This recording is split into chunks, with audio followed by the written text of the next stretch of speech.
Hey,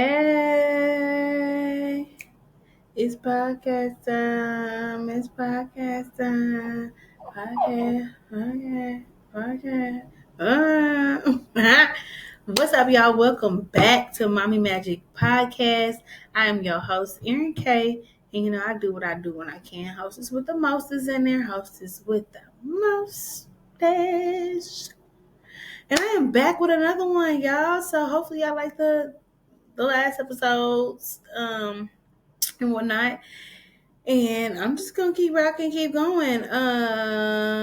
It was something I wanted to tell you guys, but I don't know if I should tell you just yet. I'ma wait. But you already know how I get down. We're gonna get right into it. So this episode is called Exercising Your Village. Yes, exercising your village. Now, to most people, you would think, oh, you don't get a village until you have kids, right? But in reality, you've already been a part of a village before you had children. You know what I mean? Um, and really, in reality, your village is your support. It's the people that lend a helping hand. It's the people that open up their homes to you. It's the people that even help you financially, down to needing groceries in your home. Your village is your village. And it's people that do those things that are genuine, loving, and caring. And they don't mind assisting and alley-ooping and standing in the gap for you in those times of need. Now, with me saying that, I know y'all probably thinking like, yeah, I got a few of them folk. I got a few of them things. I got a few. Okay. And now you're realizing, dang, I have a village. I have my own personal village. And I just whole time thought it was my favorite auntie being my favorite auntie and my best friend being my best friend. But in reality, they are my village. So hopefully you got that aha moment right there. But let's dive into it and hopefully you catch on a little later and you start divvying out. So I came up with 3 steps with exercising your village. 3 steps. And okay, this episode again is featuring none other than baby boy Aiden. Baby boy Aiden.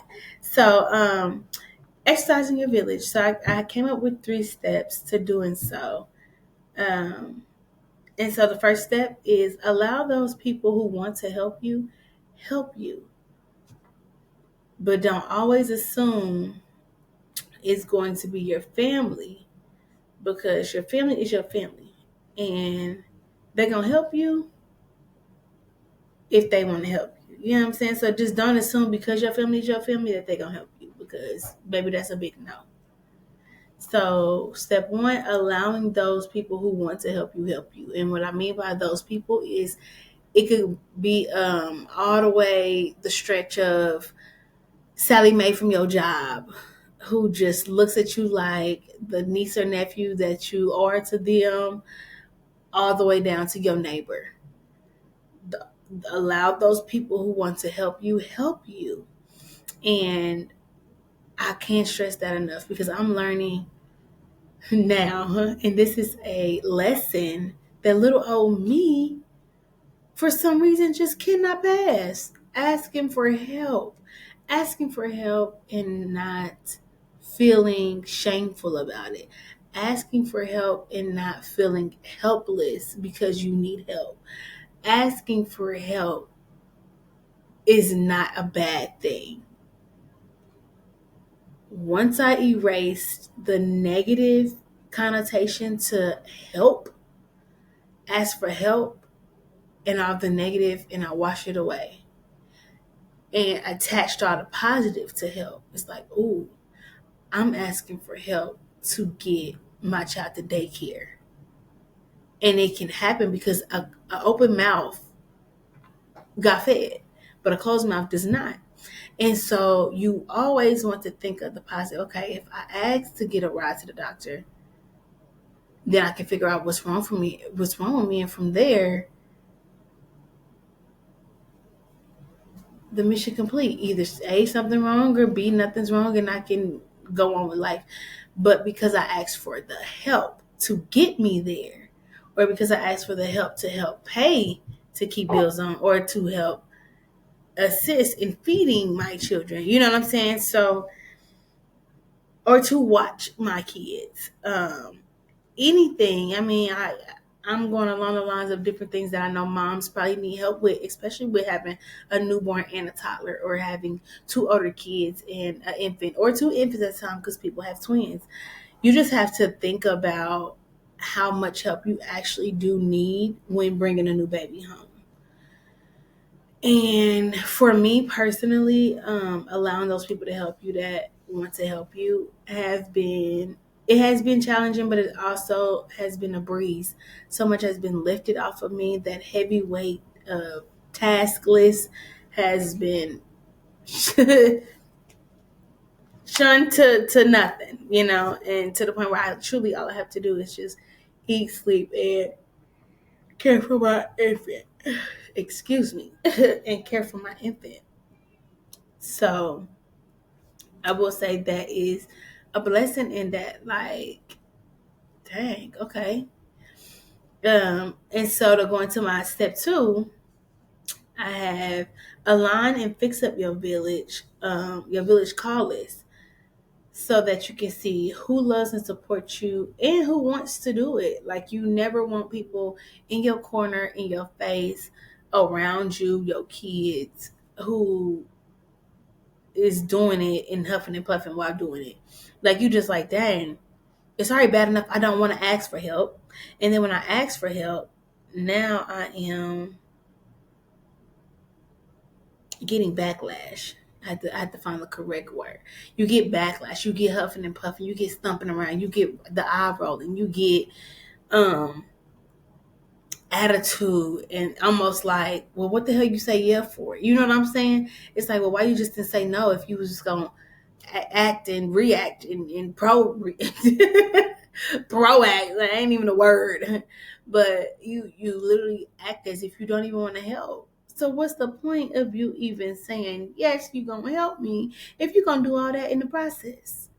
That don't do anything. That doesn't do anything but harm, or make the person that needed the help not want to ask for help from anybody, not just from that particular person, but it makes them just want to revert back to not asking for help at all. Knowing good and well you need help. You are one person. You are one person. You are one person. So at the end of the day, you have to have help. And you have to find those people. And allow those people to find you. Sometimes those people find you in the worst of times that you wouldn't even think.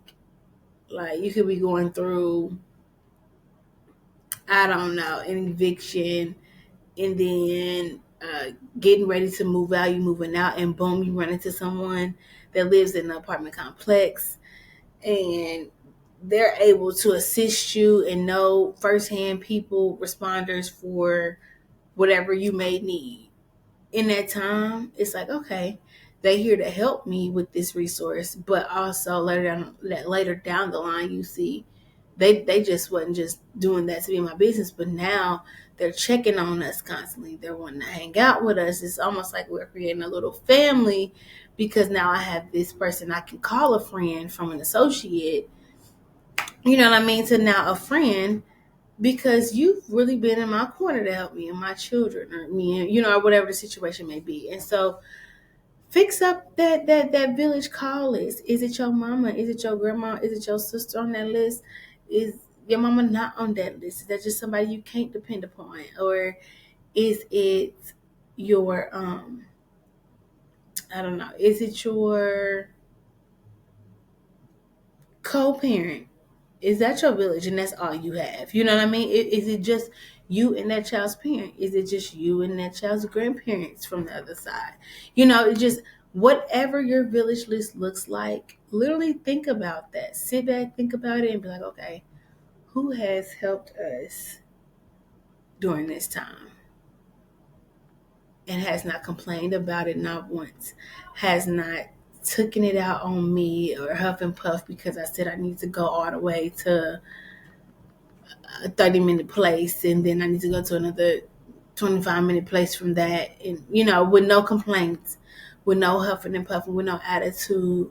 They just always been here, and they actually call and check or just want to come over and chill with us, or they feed us, or they just simply just want to be around us. And they never ask for nothing in return. Now that's what I call a village. Because it takes a village to raise kids, y'all. And now I'm starting to see and realize what our elders were talking about when it came to them saying something to our friends and stuff. We used to be like, you are not the parent or grandma to be. But back then, that's how it was. It was, we look out for everyone's kids. And I will hope that somebody will look out for my kid when I'm not around.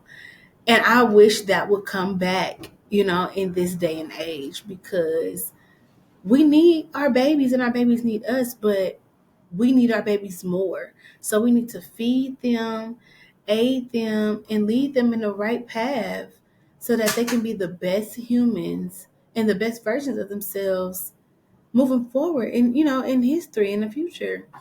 Um, and so the whole village of, looking out for them, not just feeding them, giving them a home, but teaching them, raising them is the bigger picture and aspect that I see. Especially, until you have kids, you don't look at things like this. I don't feel like, because at least for me, speak for myself, when I didn't have no kids, I was not thinking about stuff like this. You know what I mean? I just wasn't even in my mind. I'm thinking about making bread, how many jobs can I work to get to the career and the lifestyle that I wanted. Like, I was not. Granted, I am still thinking about those very same things with children, being in business and all that jazz. But you also have to have your village set in place, in stone, ready to go when it's time to go.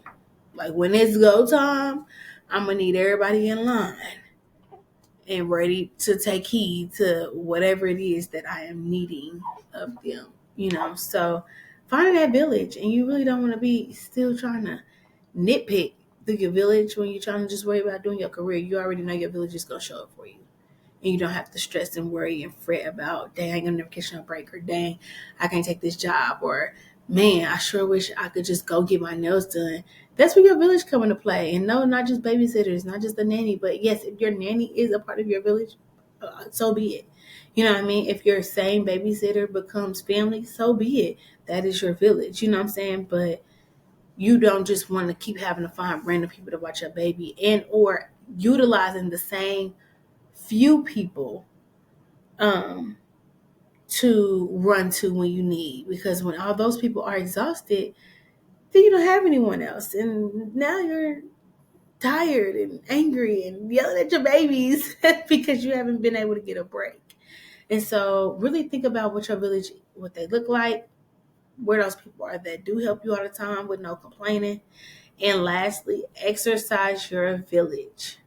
And I kind of was already talking about that, where exercise your village, which means for work, school, date night, just a breather, whatever, but utilize them, because that's what they're there for. God didn't send people in your life just to be in your life for the things that you want them there for, but they're also there for a sole purpose. And sometimes that purpose is just to get you through the phase of parenthood where you need the most help possible. For example, myself, infant, toddler. Right now, I'm needing a lot of help with Bubby and keeping him entertained and feeling loved and warm and welcome, not just from mommy, but also from others around him, to get him out the house because he is older. I don't want him to be stuck in the house because the infant has to be in the house, so you want to still give him his life that he's been used to, that you've created and built for him so far. Mommy, speaking to myself, you want to keep those things going. You don't just want to stop it, because you don't want him to gain resentment from you or baby brother, right? So exercise that village. Hey, Papa, you think you could come grab your grandson and hang out with him for a little while, get him out the house? Cool. Hey, uncle, you his favorite uncle. You wanna come get him and he just ride with you to the store? Like, and my child is simple, and I don't know how you guys as children's. I don't know how you guys as children are, but speaking from mine, my baby is very simple. He can just ask to go outside and jump on a trampoline and he's happy. You know what I mean? He could literally just say, "Oh, Ma, I love ring pops. Can I have a ring pop?" Sure. Boom. He got the ring pop and he's watching these YouTube kids or he's doing some learning something and he's good. So in the end, it's healthy for you and the babies to have breaks from one another. And overall, it's a well nice balance when you figure out what that looks like. And my hard lesson in that, and I'm gonna wrap this one up, y'all. But my hard lesson overall with exercising your village is asking for help. And also, when I didn't ask for help, I then gained a new issue that I'm now facing, which is detachment between me and my baby boy. And I'm sure all you mommies have been there before, being first time moms, having those detachment issues. And some might just blame it on the baby and say, "Oh, the baby don't want to leave, the baby wants to stay with the mama," but the mama also wants the baby to be there. It's like you have that attachment. That was me. That is me. And so both of us learning that detachment is okay, that it's okay to leave you for a couple of hours and I'll be back, because I can attest, and so can a lot of other parents, whether you're mom or dad, when your life changes when you have a baby or babies. And so your life, your mind is wrapped around those very things. You're not thinking about going out to kick it or going with your girls or going out of town like you used to without your babies. You know what I mean? It's just like now that they are here and it's full-fledged investments, it's like, yo, my babies are here. I am a mother. How the heck am I supposed to do life with that? How is that supposed to work, right? And again, you work it out how you work it out. That's why I said exercise your village. If you have an awesome support system, hallelujah, praise the Lord to you. Clap it up. Kudos, and that's amazing. Because a lot of people don't have that. A lot of people don't even have the help within house, just in source. They don't have the help. And so it's hard for people to, do it. And some people that don't got it at all and still do it and make it possible, salute to you, okay?